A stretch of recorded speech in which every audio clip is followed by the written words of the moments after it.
Hello and welcome to this video where we're going to install a version of XAMPP onto this Windows laptop.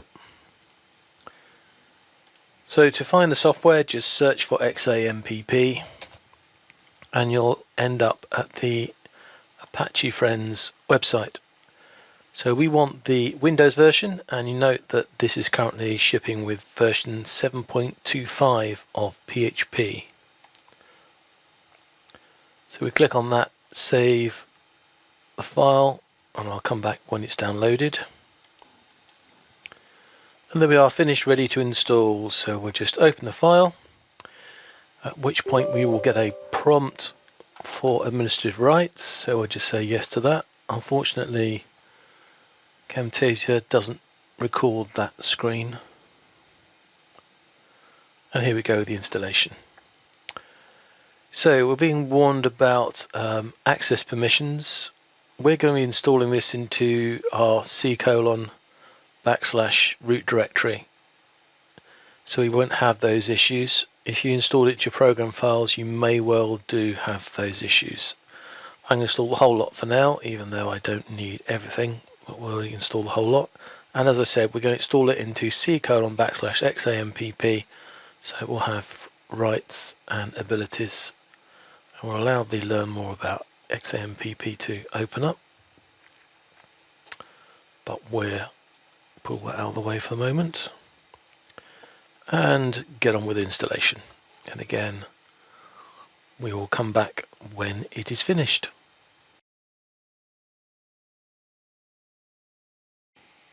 And there we are, it's finished. So we will say yes to opening the control panel. I'll click finish. Again, we need administrative rights. And we're asked which language we want it. We either have English or German. And this is our XAMPP control panel. So what we'll do is we will check things are working. So we'll start the Apache server and we can see that it's gone green and the ports are open. That's wonderful. We can also start the MySQL database. That works as well. I won't be using FileZilla, but let's test it's working. Mercury is the email service, and that's working. And I can't see us using Tomcat, but we'll just make sure everything's running in case we need it in the future. And it's all working fine.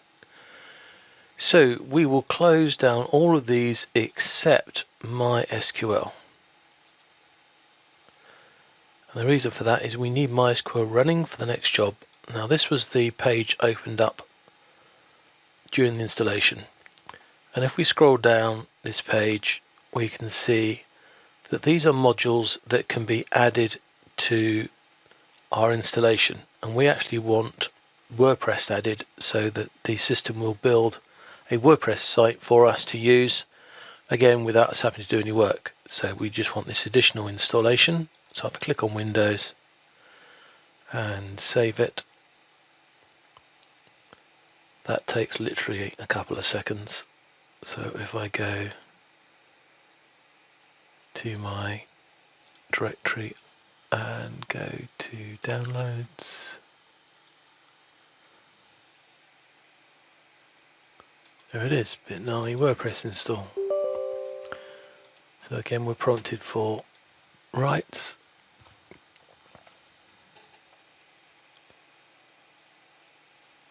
We want English again, so we click OK. And this is the setup. So this will set up a copy of WordPress for us. So we'll click next. You need to confirm the directory. So if you put in a different folder, you need to change that. Then we click next. We're asked for a login. So we'll have a login of admin. Let's try again. Username of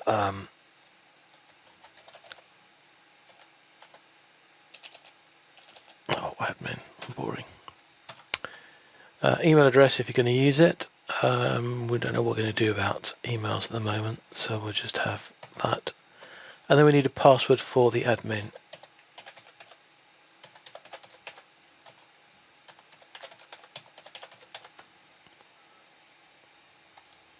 You need to be 6 characters for the admin password.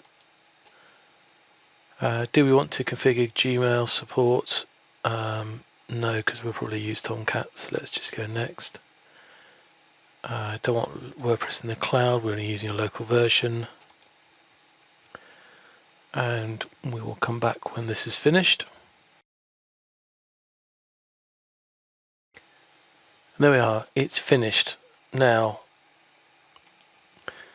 the reason I needed the MySQL still running is it needed to have a database set up for the WordPress to work. And if I had MySQL not running, it would not have been able to set up that WordPress database to complete the WordPress installation. So that's why I left MySQL running on the control panel. So I now should be able to launch the module running, and here we are in 127.0.0.1, otherwise known as local host /WordPress. I have a copy of WordPress running, and if I've put in username and passwords correct, I should be able to now log in. And there we are, that pop-up there is my password remembering program. So it installs 3 plugins: Kismet all-in-one SEO pack,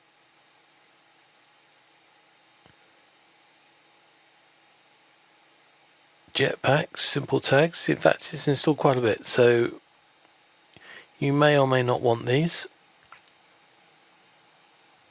That's obviously up to you. But we now have a working copy of I'm just going to get rid of all of them for now.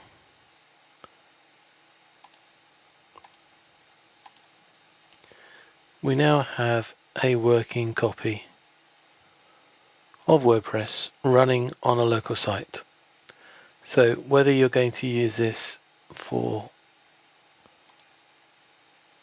development or for downloading a copy of your main site or whatever, we now have a very simple system here with the XAMPP set up, and that is about as far as you can go with simplicity. What I mean by that is, if you want to add more websites, you want to be more sophisticated in your use, you're going to have to go in and do some admin controls yourself.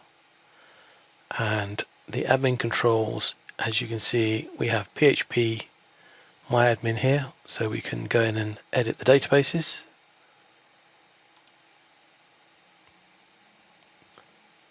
But if we want to do anything more sophisticated than that, changing around, adding websites, etc., we're going to have to hit config, and we're going to have to edit the configuration files ourselves by hand.